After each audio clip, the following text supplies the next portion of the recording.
রব্বুল আলামিন বলেন ওয়া মা খালাকতুল জিন্না ওয়াল ইনসা ইল্লা লিয়াবুদুন।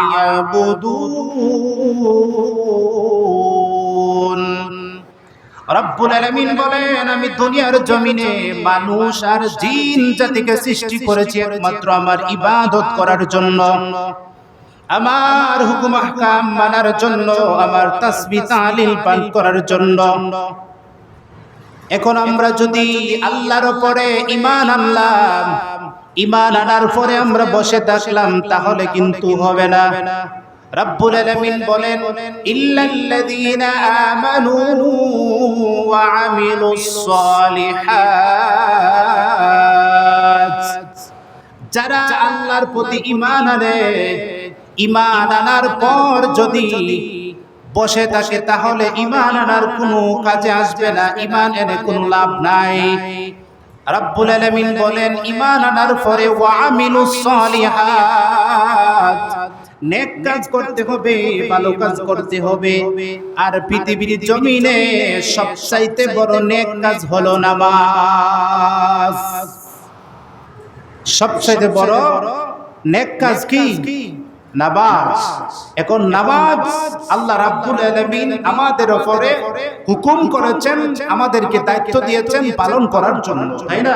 তখন আমরা কি নামাজ পড়তে হবে, আল্লাহর শুকরগুজারি করতে হবে, তাসবিহ তাহলিল পাঠ করতে হবে।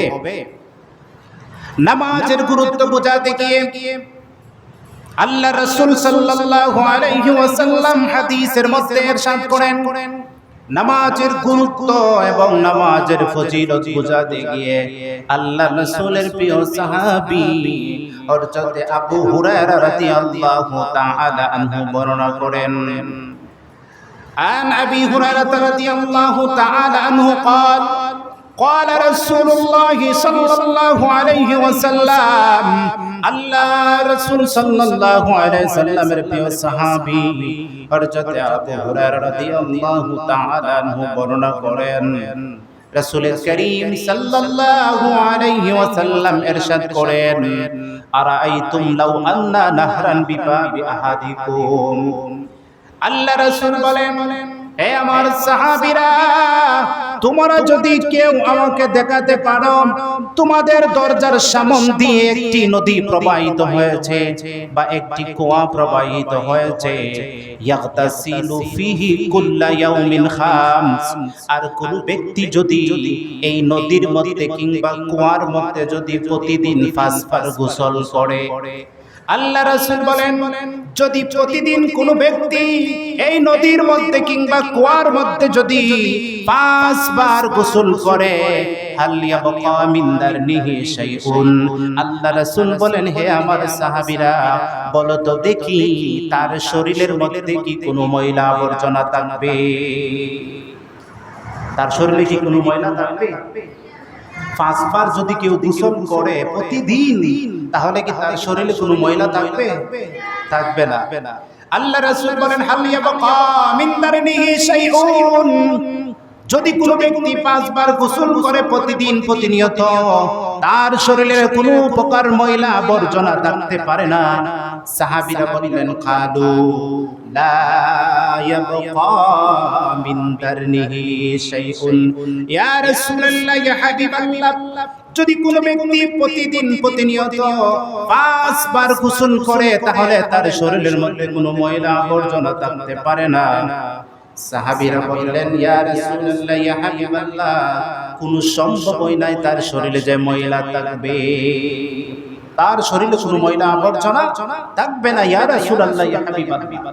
ক্বালা, আল্লাহ রাসূল সাল্লাল্লাহু আলাইহি ওয়াসাল্লাম বলেন, মাসালুস সালাওয়াতিল খামস, 5 ওয়াক্ত নামাজের উদাহরণ হলো সেই স্বরূপ, যদি কেউ 5 ওয়াক্ত নামাজ আদায় করে, কোন ব্যক্তি 5 বার গোসল করলে, যেভাবে তার শরীরের মধ্যে ময়লা আবর্জনা থাকতে পারে না, 5 ওয়াক্ত নামাজ পড়লে তার শরীরের মধ্যে কোনো গুনাহ থাকতে পারে না। সুবহানাল্লাহ। এর পরের অংশের মধ্যে আল্লাহ রাসূল সাল্লাল্লাহু আলাইহি ওয়াসাল্লাম বলেন ইয়ামহুল্লাহু বিহিন্নাল খাতায়া, যদি আল্লাহ চায় একনিষ্ঠতাভাবে যদি কেউ আল্লাহর ইবাদত করে, আল্লাহর ইবাদত করে একনিষ্ঠতাভাবে, রাব্বুল আলামিন চাইলে তার জীবনের সমস্ত গুনাহ আল্লাহ মাফ করে দিতে পারে। সুবহানাল্লাহ। এখন নামাজ পড়া আমাদের দরকার আছে না? অবশ্যই আমাদের নামাজ পড়তে হবে। এই নামাজ হচ্ছে প্রতিটা মানুষের মুমিনদের জন্য মেরাজ। এই নামাজে যতক্ষণ আমরা আসি, তখন আসার পরে আমরা আল্লাহর সাথে সাক্ষাৎ করি। কার সাথে সাক্ষাৎ করি? আল্লাহর সাথে। আল্লাহ রাসূল সাল্লাল্লাহু আলাইহি ওয়াসাল্লাম বলেন, নামাজ যখন আমরা পড়ব চিন্তা ভাবনা করতে হবে যে আমরা আল্লাহকে দেখে দেখে নামাজ পড়তেছি। আল্লাহ রাসূল বলেন, আনতা আবুদুল্লাহা কাআন্নাকা তারাহু ফাইন লাম তাকুন তারাহু ফাইন্নাহু ইয়ারা। আল্লাহ রাসূল বলেন, তোমরা নামাজ যখন পড়বে তোমরা চিন্তা করবে আমরা আল্লাহকে দেখে দেখে নামাজ পড়তেছি। যদি এই চিন্তা আমাদের মনে না আসে, তাহলে চিন্তা করতে হবে আল্লাহ আমাদেরকে দেখছে আর আমরা আল্লাহর ইবাদত করছি। জন্য নামাজ প্রতিটা মানুষের জীবনে অত্যন্ত গুরুত্বপূর্ণ বিষয়। নামাজ হচ্ছে আমাদের জীবনের সম্বল। আউয়ালু মা ইউহাসাবু বিহি আবদু ইয়াউমাল কিয়ামাতি আস-সালাহ। নামাজ কাল কিয়ামতের ময়দানে সর্বপ্রথম হিসাবটা হবে কি? নামাজে। এজন্য নামাজে আমরা নামাজ পড়তে হবে। নামাজের গুরুত্বটা আমাদের অত্যন্ত অপরিসীম। এজন্য নামাজের কোনো ছাড় নাই, সবাই আমরা নামাজ পড়তে হবে।